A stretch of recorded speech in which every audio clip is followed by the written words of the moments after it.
Igreja, você pode assentar, que a maravilhosa graça, paz do Senhor Jesus,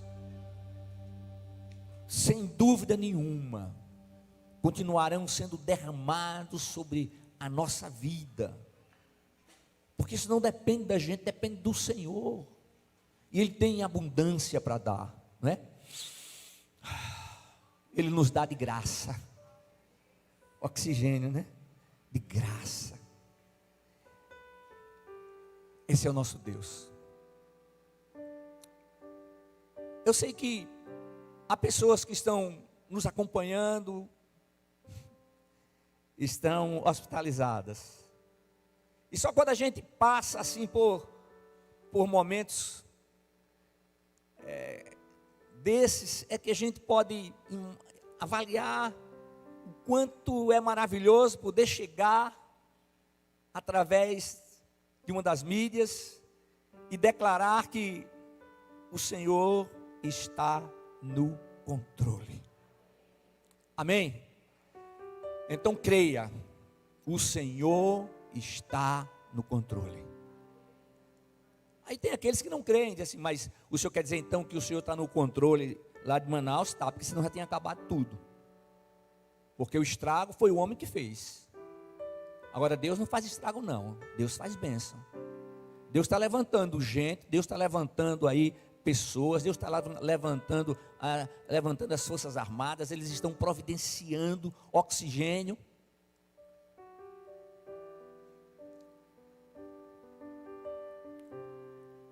E pessoas serão salvas, pessoas serão libertas, pessoas serão curadas. Nós temos um casal de irmãos nossos, membros desta igreja, que estão lá em Manaus. Ela já teve, ele está com o vírus, o pai dela também, o irmão, e nós estamos declarando a bênção e a vitória de cada um deles, porque o nosso Deus é o Deus da vida, nosso Deus é o Deus que age, nosso Deus é o Deus que tem solução, e Ele nos fortalece de uma maneira tal, que não somente Ele supre as nossas necessidades, mas o fortalecimento que Ele traz é o fortalecimento físico, emocional e espiritual. Deus não faz nada errado. Aí às vezes a gente fica pensando assim, mas tudo tem seu tempo, pastor, é verdade. E é importante a gente sempre lembrar que nós não temos controle do tempo. Eu não sei se você gostaria de ter controle do tempo, eu gostaria de ter. Ora, Deus é tão sábio e tão poderoso que Ele viu que nós não temos condições de ter controle do tempo. E o tempo que Ele nos dá é o tempo de agora. Eu sempre disse isso para vocês. Esse tempo agora, esse momento agora, eu chego, eu mexo aqui, aí eu volto, eu mexo de alguma maneira, não é o mesmo tempo, já é um outro tempo. Nós não podemos voltar atrás e fazer coisas diferentes, mas diante do Senhor nós podemos colocar o propósito no nosso coração, de a partir de agora fazer diferente. E eu quero que vocês saibam que mesmo quando nós falhamos, Deus nos capacita, Deus nos sustenta, Deus nos renova, para que possamos ter a percepção do seu real poder. Eu não estou dizendo que é a percepção do poder total de Deus, que a gente nunca vai ter. E Deus, Ele escuta, Deus responde. E durante os 15 dias que estive hospitalizado, né? Dia 14, eu tive alta. Eu tive muito tempo para pensar em muita coisa. E eu disse aqui da outra vez que o mais difícil foi fazer com que a Damares ficasse em casa. Porque eu queria que ela ficasse em casa. Eu queria aqui ela estava se recuperando. Eu digo não. E aí eu pude ficar só com o Senhor. Eu quero falar um pouquinho sobre o tempo. Sobre o tempo de Deus. Eu escolhi um texto de uma história tremenda, maravilhosa. Uma história que todos nós conhecemos. A história de 3 irmãos. Mas em destaque, os 3 irmãos, Lázaro, Marta e Maria. Você pode dizer, mas eu ouvi tanto sobre Lázaro. Eu digo, mas sabe o que acontece? Acontece que, como servo do Deus vivo, eu não tenho nada de novo para trazer para você. Eu tenho sempre essa palavra, mas é o Espírito Santo que faz com que essa palavra, ela seja renovada, ela é vivificada. E a cada dia a gente lê a palavra, ele fala, a gente lê no outro dia, ele fala. E por gentileza, abra a sua Bíblia, no Evangelho de nosso Senhor e Salvador Jesus Cristo, segundo escreveu João, no capítulo 11.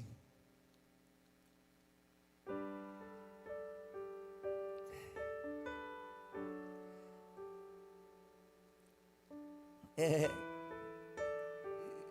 interessante que a gente planeja as coisas, a gente prepara tudo, mas a gente não sabe se vai realizar. E quando a coisa é realizada, quando o projeto é realizado, a gente percebe que foi muito maior do que a gente imaginava. E aí a gente percebe que Deus tem propósitos específicos, propósitos bem definidos. E o que Ele espera é que todos aqueles que estão em Cristo se coloquem disponíveis para Ele. Agora, se colocar disponíveis para Deus como, pastor? Se nós somos falhos, nós somos pecadores, quantas vezes infiéis. Irmãos, o mais extraordinário de tudo, quando se fala sobre isso, é que o nosso Deus nos conhece não somente como aquele que nos criou, mas Ele nos conhece como aquele que se fez carne e habitou entre nós.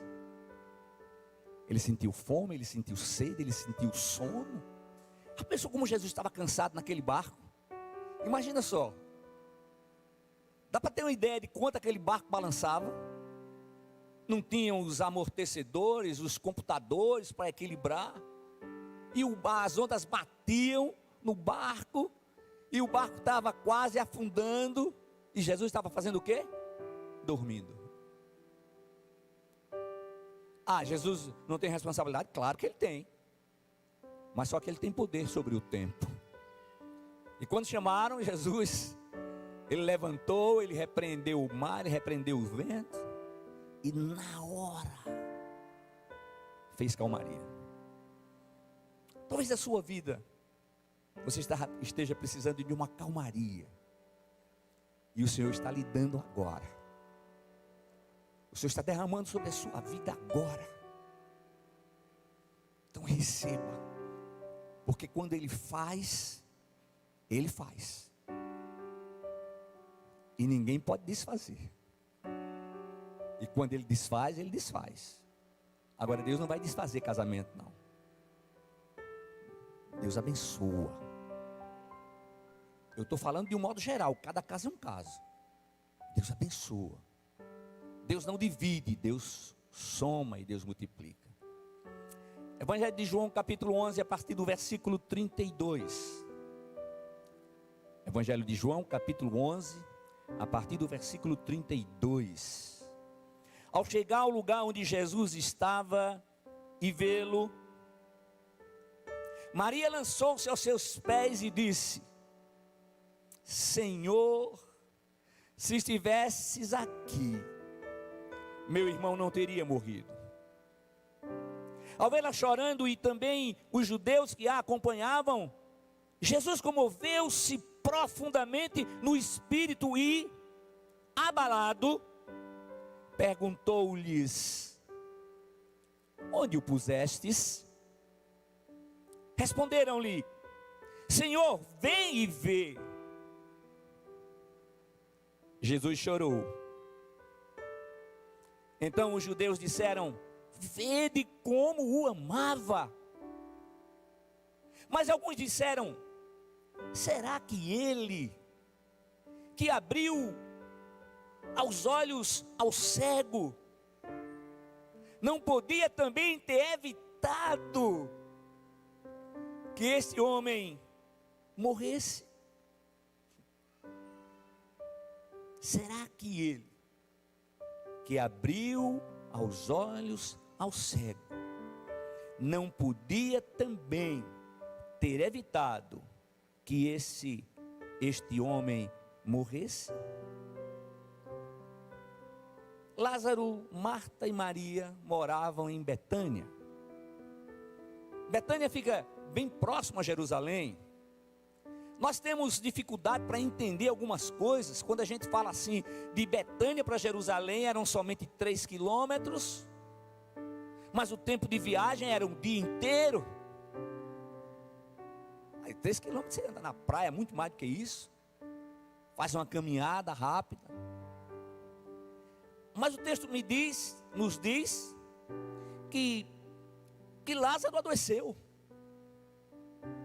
E quando a gente vai e observa, a impressão que dá é que a Bíblia não retrata isso, mas que a doença foi se agravando, E aí as duas irmãs disseram: vamos mandar chamar o mestre, vamos mandar avisar o mestre. E aí chamaram o mensageiro, e o mensageiro sai de Betânia, se dirigindo para Jerusalém. E antes que o mensageiro chegasse em Jerusalém, Lázaro morre. E aí o mensageiro encontra Jesus, dá o recado. E o texto bíblico que diz que Jesus falou que aquela doença não era para a morte, mas era para glorificar o seu filho. E aí Jesus tranquilamente demora mais de 2 dias em Betânia, em Jerusalém. Quando o mensageiro volta, Lázaro já tinha morrido. A torre de celular não estava funcionando porque não existia. Mas Jesus sabia. E Jesus fala para os discípulos: vamos lá em Betânia, porque Lázaro dorme. E os discípulos disseram: Senhor, se ele dorme é porque está melhorando. Porque quando a pessoa não perde o apetite, né? Graças a Deus eu não perdi o apetite. Mesmo lá no hospital.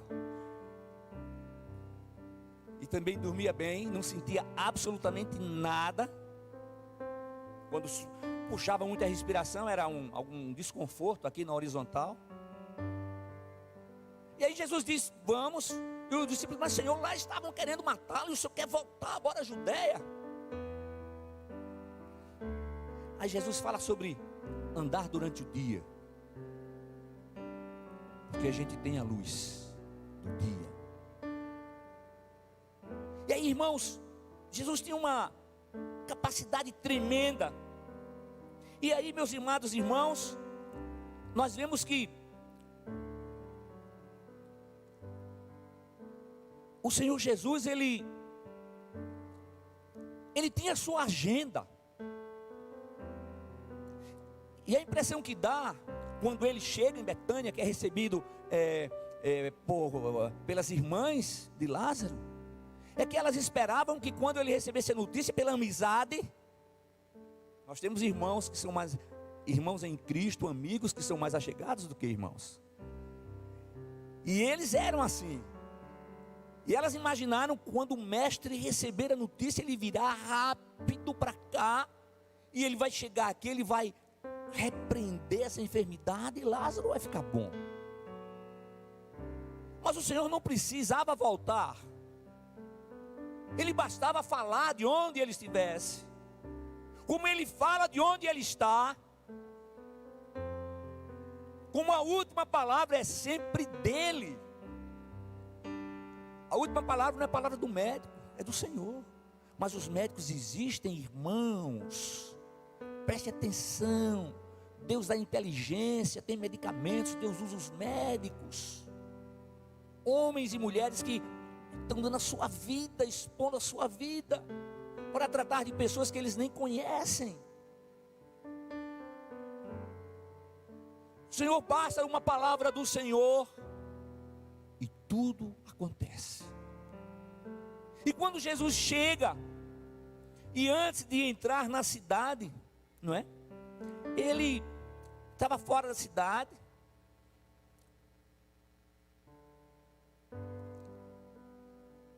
E uma das irmãs vai onde está Jesus. Ela diz assim: Senhor, se o Senhor estivesse aqui, meu irmão não teria morrido. Escute uma coisa: jamais alguém conseguirá avaliar com precisão o poder, o amor e a graça de Deus. Mesmo diante das piores aflições, Deus age soberanamente em justiça, em amor e em fidelidade. O fato é que estar em Cristo jamais significou, jamais significará que a pessoa torna-se imune. Não, agora eu estou blindado, agora eu vou para todos os lugares, agora eu posso subir, descer, fazer e acontecer. Não. Estar em Cristo não significa que não estamos imunes às pandemias, às enfermidades. E muitas vezes as pessoas confundem fé com tentar a Deus. Ter fé não significa deixar de ter cuidado com a sua saúde. Ter fé em Deus não significa, não é sinônimo de imunidade às aflições da vida. Porque o próprio Jesus disse: no mundo vocês terão aflições. Mas ele diz: não desistam, não desanimem. E ele nos faz perceber que ele venceu o mundo. Olha, irmãos, escuta o que eu vou falar. As desolações fazem parte da vida. Seguir a Cristo também significa, irmãos, seguir as orientações médicas. Porque enquanto estivermos neste corpo, estaremos sujeitos às enfermidades. Estar em Cristo não impede que passemos pelo vale da sombra da morte. Agora, Ele permanece conosco. Ele está conosco. Ele não nos desampara. Porém, estar em Cristo significa que já temos a vitória. Aleluia! Já temos a vitória sobre a morte. E podemos dizer, como Paulo disse: onde está a morte, o teu aguilhão? Onde está a morte, a tua vitória? Pois o meu Senhor, o meu Redentor, Ele já te venceu. Jesus ressuscitou o terceiro dia com as chaves da morte e do inferno. Jesus conquistou a vitória ali no Calvário. E diante do que aconteceu, nós percebemos que Marta e Maria, elas estavam não somente ressentidas com o falecimento do seu irmão, mas elas estavam ressentidas com Jesus, porque vai uma, depois vai a outra, e elas dizem a mesma coisa: Senhor, se estivesses aqui, meu irmão não teria morrido.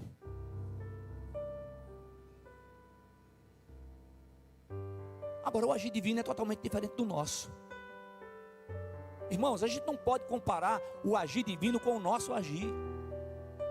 E para isso eu vou dizer duas razões. Existem outras, eu separei somente duas, fundamentais e lógicas, autoexplicativas. Primeiro, porque somente o Senhor é Deus. Segundo, porque somente Ele está na eternidade. Nós somos seres espirituais, nós somos imortais. Cada pessoa recebe um espírito novo, e esse espírito novo é imortal. O corpo é mortal, é nossa morada temporária. E eu digo que a minha vontade é ser arrebatado. Você podia ter dito eu também, glória a Deus. Mas ou arrebatado ou chamado, nós estaremos na presença do Senhor. O Senhor vai transformar e dar um corpo glorificado, semelhante ao corpo de Cristo hoje. Só quem tem um corpo glorificado é o Senhor. E quem está lá, pastor? Está em espírito com o Senhor. E o que dorme? O que dorme é o corpo. O espírito está com o Senhor. A gente não vai ficar dormindo dentro de uma tumba, não, irmãos. Agora, meus irmãos, veja só. Eu não estou dizendo que existe um patamar espiritual que faz com que a pessoa aceite e se conforme com tudo. Eu não estou falando isso. Nós somos humanos. Nós temos sentimentos. Nós temos vontade. Nós temos alvos e desejamos alcançá-los. Mas o Senhor nos garante que mesmo diante das piores circunstâncias, adversidades, Ele não desampara aqueles que estão em Cristo. Agora, você que está aí, você que está aqui, preste atenção. Ele não está falando de religião. Ele está falando dele, Cristo. A religião é importante? Muito. A igreja ela é importante? Muito. Porque aqui nós transmitimos a palavra de Deus. Aqui nós louvamos, aqui nós adoramos ao Senhor. Mas eu tenho dito para vocês que esse livro daqui, ele nunca foi um livro religioso. Isso aqui é a palavra de Deus. Essa palavra é viva, essa palavra é eficaz. Quanto mais queimaram, mais Bíblias apareciam. E quanto maior a perseguição, maior a igreja cresce. Agora, lá no versículo 5 do capítulo 11, está escrito assim: Jesus amava Marta, a irmã dela e Lázaro. Mas isso aqui não está dizendo que Jesus amava mais aos três do que aos demais. Ele amava aos três, eles tinham uma boa aproximação. Era um lugar onde Jesus podia chegar com seus discípulos e descansar. Eles eram muito próximos. Mas Jesus, ele, diante da sua justiça, diante do seu poder, ele não saiu logo de Jerusalém, porque ele estava cumprindo a agenda do Pai, que era a mesma agenda dele.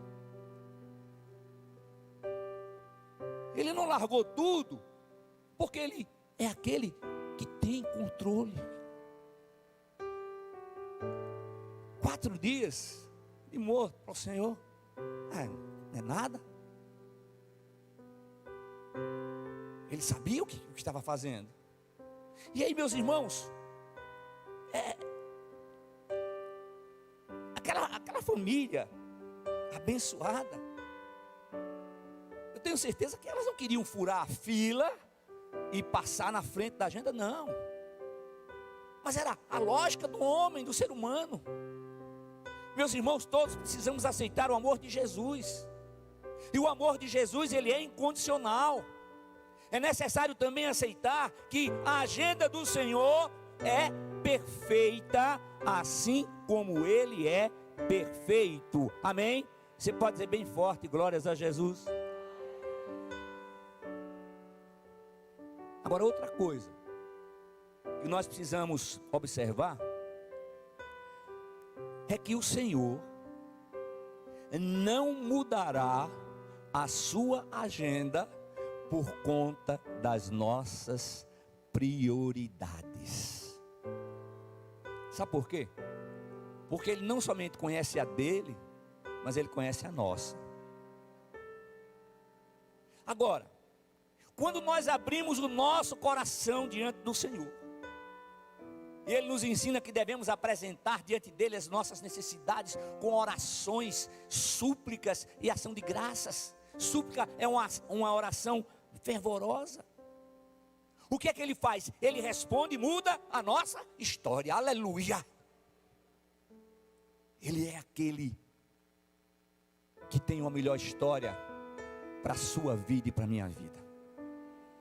Talvez a história da sua vida até hoje seja uma história que traz bênçãos, traz dificuldades, mas os resultados não são aqueles. Eu estava conversando ontem com uma senhora, uma jovem senhora, e no meio da conversa ela disse: olha, pastor, eu faço isso, eu tenho uma profissão tal, mas sabe, pastor, eu tenho um vazio imenso aqui dentro. E ela começou a chorar. Um vazio, pastor, eu não sei o que fazer para preencher esse vazio. Eu sei. O senhor sabe o que é? É Jesus. Somente Ele preenche esse vazio. E quando Ele vem e preenche esse vazio, Ele faz na hora. Ele traz paz, Ele traz a tranquilidade, a certeza da presença dEle agindo em nosso viver. E Ele não somente quer agir em parte da nossa vida, mas Ele quer agir na nossa vida toda. E Ele diz: filho meu, dá-me o teu coração. E Ele levantou alguém para dizer: olha, é muito bom ter a Jesus, é muito bom servir a Jesus. Ele transforma, Ele restaura. E Ele nos diz na sua palavra: acima de tudo que deves guardar, guarda o teu coração, porque dele procedem as saídas da vida. Guardar o coração significa o quê? Significa não permitir que as prateleiras, as gavetas, os gavetões, as gavetinhas contenham coisas desagradáveis, experiências que não exortaram, não edificaram, não consolaram. Porque nós humanos fazemos isso. Mas o Senhor nos ensina que é para tirar tudo, junta tudo e joga fora. Eu fico imaginando que ele diz assim: junta tudo, queima esse negócio todo e joga tudo fora. Não fica nada, nem cinza, nada. É isso que Ele quer fazer. E quando nós abrimos o nosso coração diante do Senhor, que apresentamos a Ele, Ele diz que é para a gente estar orando, irmãos, igreja amada do Senhor. Agora, esse tempo que nós temos vivido, precisa ser tempo de oração, de jejum, de palavra. Nós estamos enfrentando uma guerra terrível. E se você for observar detalhadamente, você vê que há um objetivo espiritual. Nós olhamos que a palavra de Deus nos mostra o final dos tempos. Aí alguém disse assim: e vai demorar muito o final dos tempos? Não sei. Primeiro, tudo que é sobre o arrebatamento, sobre a segunda vinda de Jesus, são profecias que já se cumpriram aí. Mas antes da segunda vinda de Jesus, vai haver o arrebatamento da igreja. E o arrebatamento significa tirar de imediato. Lá em 1 Coríntios fala sobre isso, né? Vai ser um piscar de olhos. E tirar de imediato significa arrebatar, significa que você não sabe, e de repente, é por isso que a gente tem que estar preparado. Sabe, meus amados irmãos, o Senhor planejou para a vida de cada ser humano. Ele planejou bênçãos. Ele planejou coisas boas. Diante das nossas imperfeições, nós precisamos estar plenamente conscientizados de que nenhum ser humano é tão importante que não tenha condições de mudar a sua agenda para ajudar o seu próximo. Ô meu filho, minha filha, muda a tua agenda e vem louvar o Senhor. Sabe por quem te capacita para passar no concurso é o Senhor. E quando você sai, vem louvar e adorar o Senhor, você vem alimentar o seu espírito. Não, pastor, primeiro eu preciso passar o primeiro espiritual. Buscai primeiro. É buscar primeiro o reino de Deus. Jesus fala sobre isso lá em Mateus. E todas as demais coisas vos serão acrescentadas. Aí, irmão, sabe o que é que a gente vê? A gente vê que a palavra ela é muito clara. Ela é objetiva. E o Espírito Santo vai nos ensinando, vai nos mostrando. Hoje, quando nós percorremos distâncias de alguns quilômetros, né? E a gente faz isso com tanta facilidade e rapidez. A dificuldade de entender como era difícil. Como era difícil se locomover. E quando a gente vai lá, que a gente anda, puxa, a vida é tudo pertinho.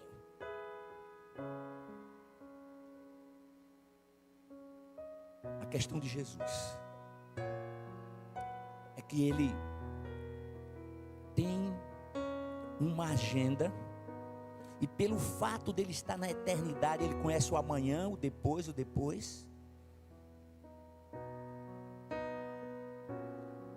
Lembra da história do rei Ezequias? Lembra da história de Abraão? Lembra da história de Moisés? A história de Isaac, de Jacó? A história de Paulo? A história de Pedro? A história de Antônio? A história de Gilberto? Essas outras histórias eu não conheço, pastor. Mas Jesus conhece a história de cada pessoa. Porque quando Jesus veio e Ele entregou-se ali na cruz do Calvário, Ele não entregou somente para aqueles que são conhecidos, Ele entregou-se para que todo aquele que nele crê não pereça, mas tenha a vida eterna. Há situações nas quais a resposta divina parece demorar, mas eu tenho dito para os irmãos que a resposta vem no tempo oportuno de Deus. Aí dizem, pastor, qual é o tempo oportuno de Deus? É o tempo de Deus. Tem coisa que Ele responde na hora. E tem outras coisas que demoram um pouco mais. Por que demora, pastor? Eu não sei. Mas eu sei que Ele escuta no primeiro momento que a gente clama. É por isso que Ele nos ensina para a gente ficar clamando. Lembra do cego Bartimeu? Cala a boca, você está indo incomodar, para só. O cara na rua, gritando: Jesus, filho de Davi, tem misericórdia de mim. Cala a boca, rapaz. E quanto mais mandavam calar a boca, mais ele gritava. E o que foi que Jesus fez? Jesus parou. Lembra da mulher com fluxo de sangue? As pessoas empurravam de um lado para o outro. Opa, alguém me tocou. E os discípulos, mestre, alguém? Não, alguns estão te tocando há muito tempo. Não, esse toque foi diferente.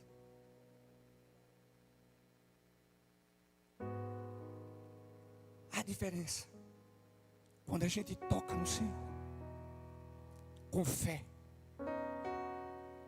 apresentando os problemas, as lutas, pode ser enfermidades, pode ser filhos, pode ser pais, mas Ele para,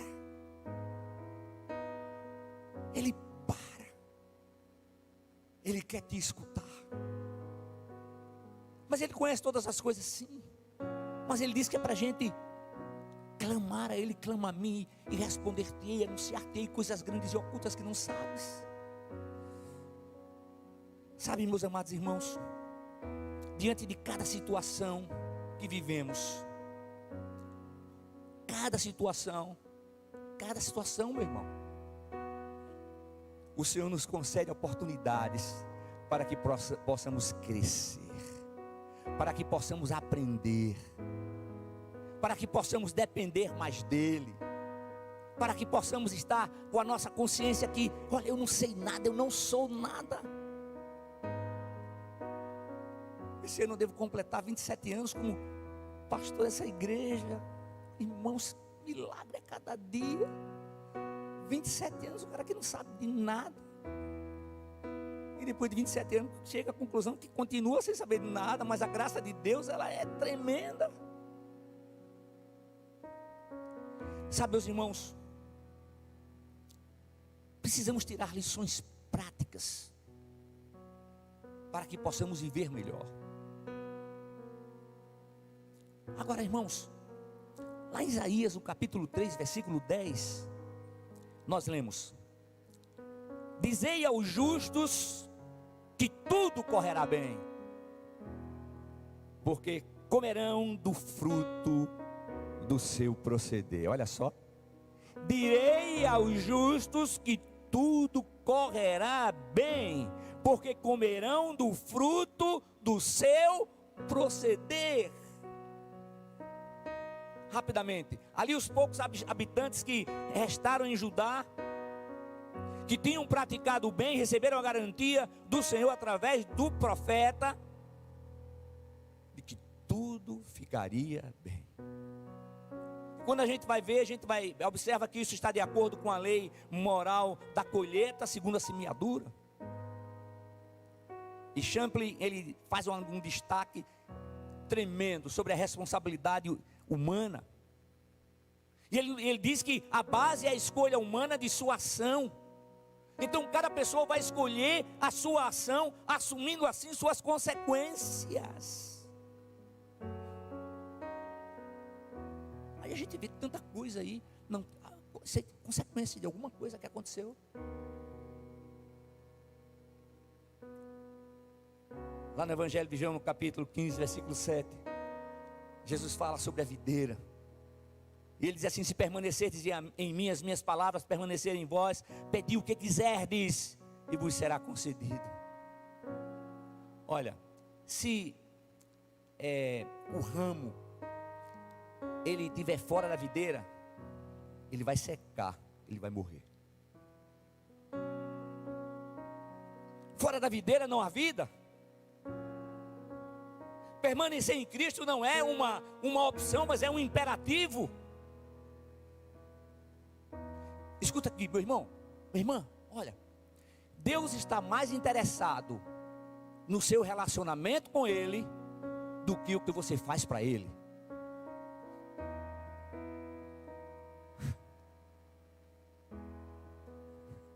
O pessoal dos ministérios, de equipes, deve saber o que eu estou falando.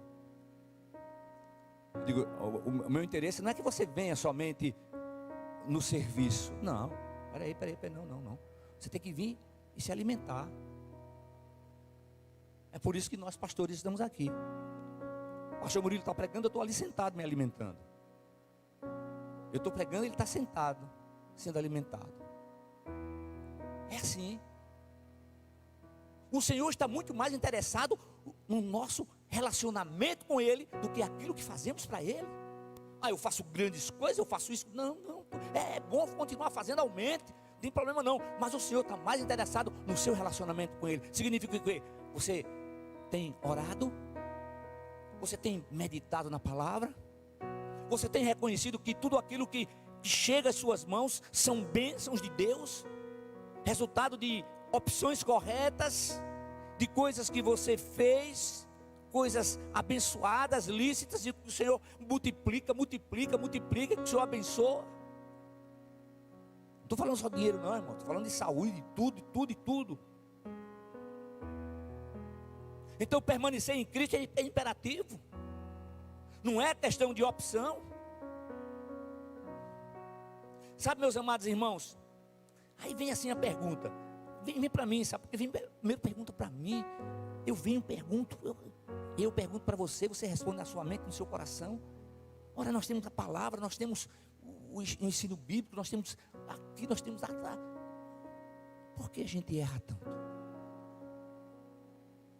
Por quê?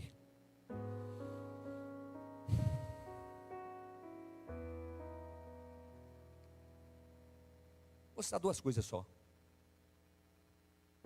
o pecado e a autossuficiência.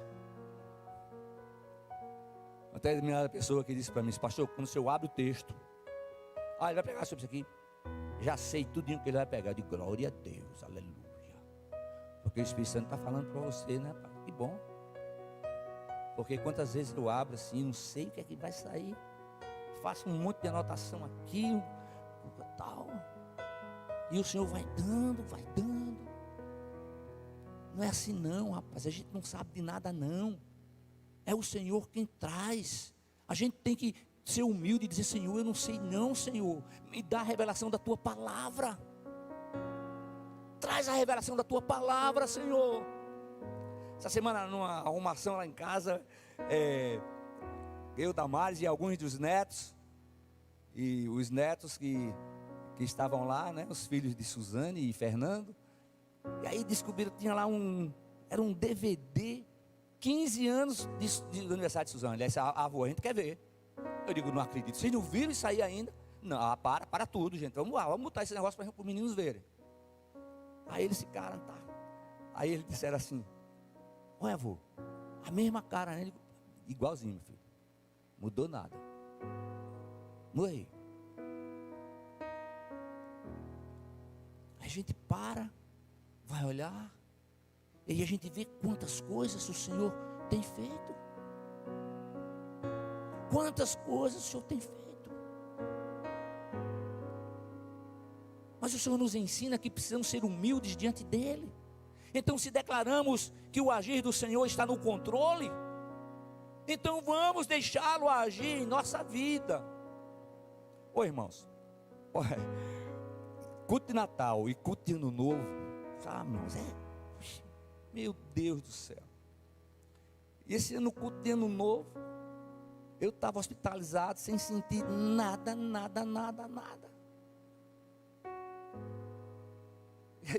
outro dia eu ainda botei alguma coisa, né? Dia 31, sempre tem um jantar especial lá com a família em casa. E não houve jantar. Eles podiam ter feito jantar e podiam ter mandado para mim, né? Glória a Jesus. Passar o ano ali. Mas às vezes, não, em todos os momentos que nós enfrentamos difíceis, Deus, Ele é tão bom que Ele fala com a gente de uma forma tão especial, que naquele jantar Ele não teria falado, porque a gente está ligado com outras coisas. Aí uma coisa que eu aprendi, o médico vinha, eu disse: será que ele vai me mandar hoje? Eu disse: pastor, não, mais uns 4 dias aí. Não, tá certo. Eu acho que nesse tempo teve um dia e meio que eu fiquei meio sem paciência. Fiquei meio, sabe aquela coisa que você está aqui, puxa vida. Aí o Espírito de Deus fala: peraí, se eu digo que a minha vida está nas mãos do Senhor, se eu digo que Ele tem o controle de tudo, se eu preciso da assistência e tudo tem aqui, eu fui tratado de uma forma tremenda e maravilhosa.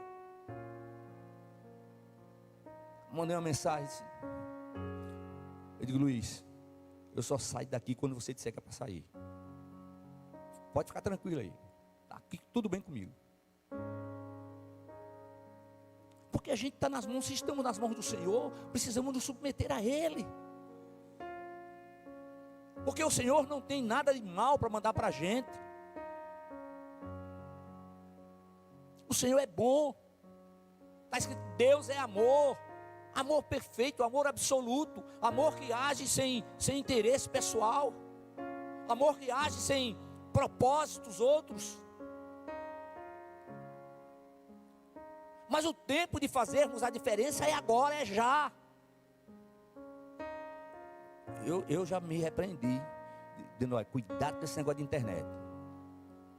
Eu já reduzi, acho que 80%, 90%. E aí você fica meio irado e jogou. Não, tu jogou, meu filho, já jogou. Já saiu. Eita, por que eu fiz isso?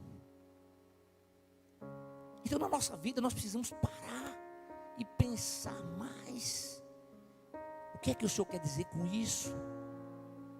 Sabe por quê, irmãos? Nós estamos nas mãos do Senhor. É diferente de quem não está nas mãos do Senhor. E é o próprio Senhor que nos ensina que nós precisamos ter fé. Se nós declaramos que o Senhor está no controle, o Senhor está no controle.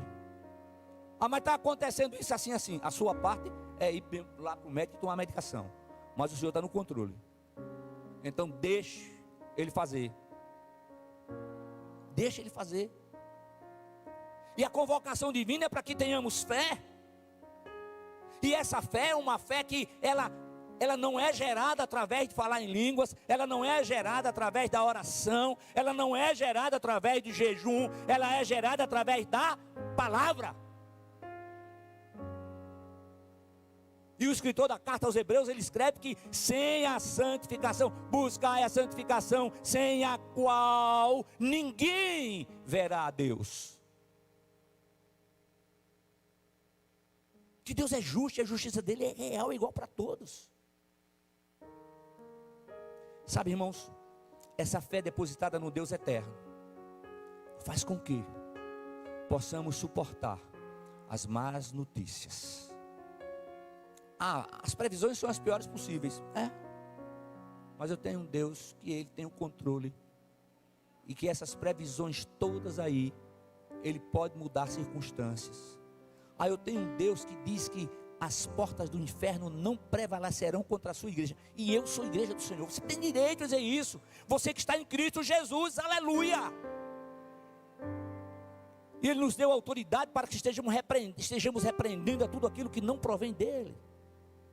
Mas irmãos, o meu tempo está acabando, já acabou, mas deixa eu começar a concluir.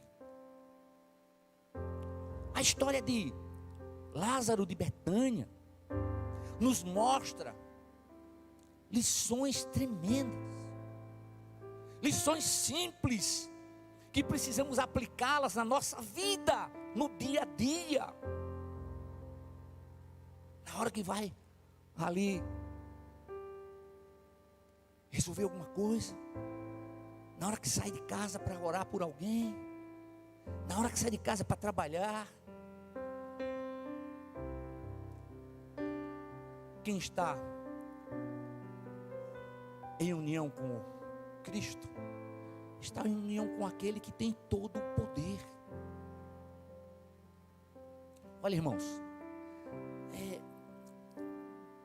não importava o tempo que Jairo estava morto, não importava. Para a gente fica fácil, né? A gente conhece a história. Mas para Marta e Maria, eu sei que Ele vai ressuscitar no dia da ressurreição dos mortos.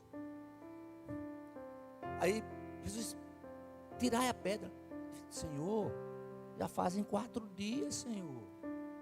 Senhor, ele já cheira mal. Não foi assim, mas ô menina, fica aí na tua, abra aí, tira a pedra. Aí o Senhor ora para mostrar para as pessoas que Ele dependia do Pai, que Ele era o Filho. E aí Jesus chama Lázaro. Olha lá o texto bíblico, sai. O texto bíblico diz assim, sai para fora. Ele vinha pulando, todo enrolado, nas tiras, tal, sem enxergar direito, talvez uma brechinha. Desenrola aí o homem. leva para casa, deve ter tomado um banho muito gostoso, depois jantar maravilhoso. Sabe por quê? Porque tudo aquilo que nós imaginamos ser impossível, é possível para Deus. Porque tudo aquilo que nós pensamos não pode ser feito, Jesus sabe que pode ser feito. Mas veja só, se o Senhor tem o poder de trazer à existência aquilo que não existe,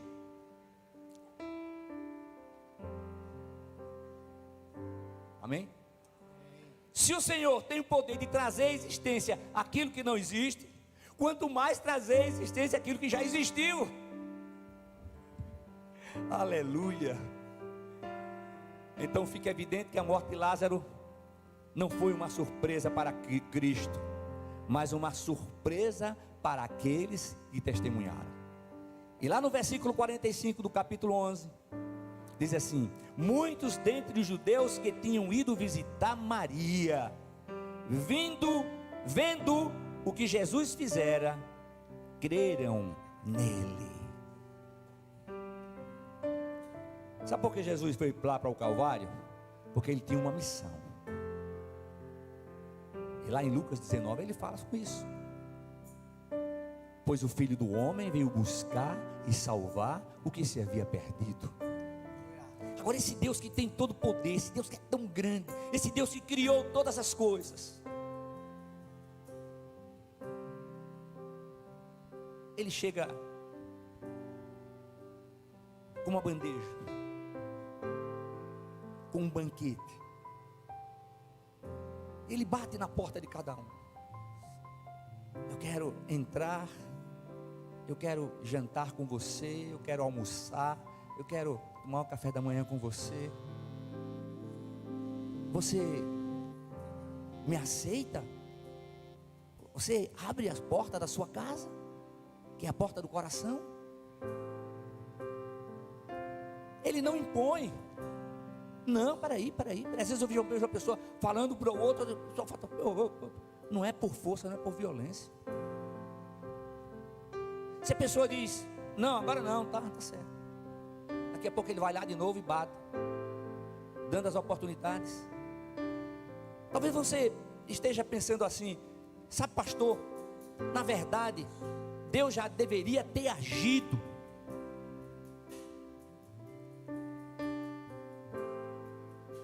Mas é preciso que você saiba que o momento da ação de Deus também está sob o controle dele.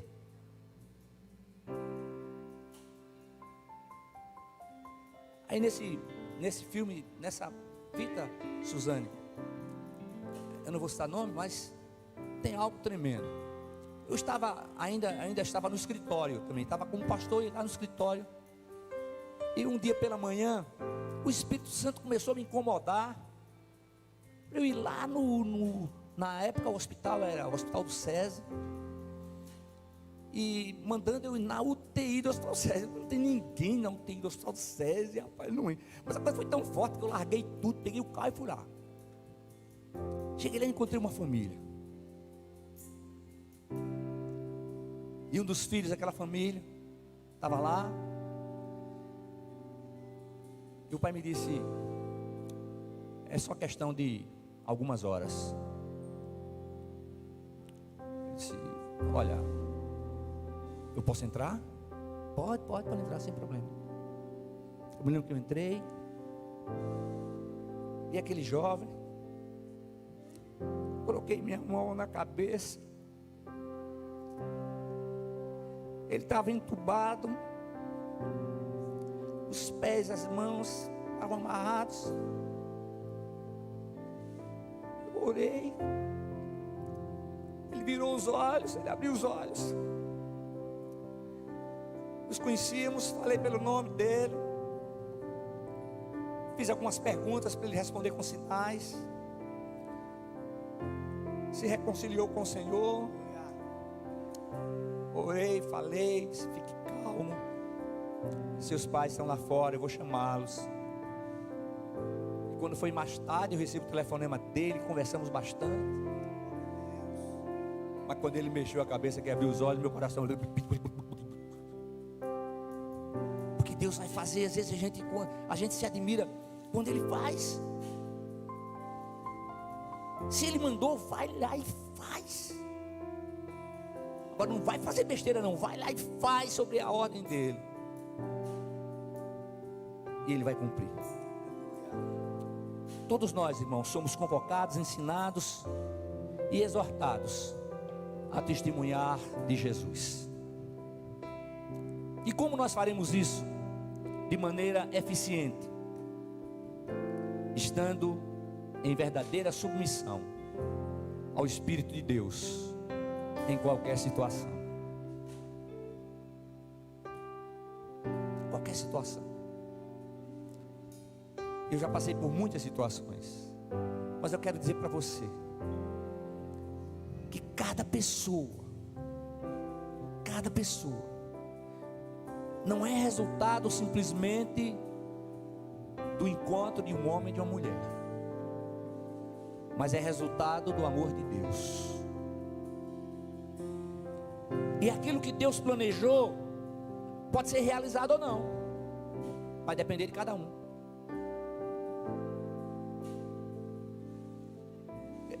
Me lembrei do meu avô materno. Quando ele tinha 8 para 9 anos, o pai foi assassinado. Aí ele vai com a mãe, vai viver com o avô, e era filho único. E a mãe dele com muito cuidado, uma educação diferenciada.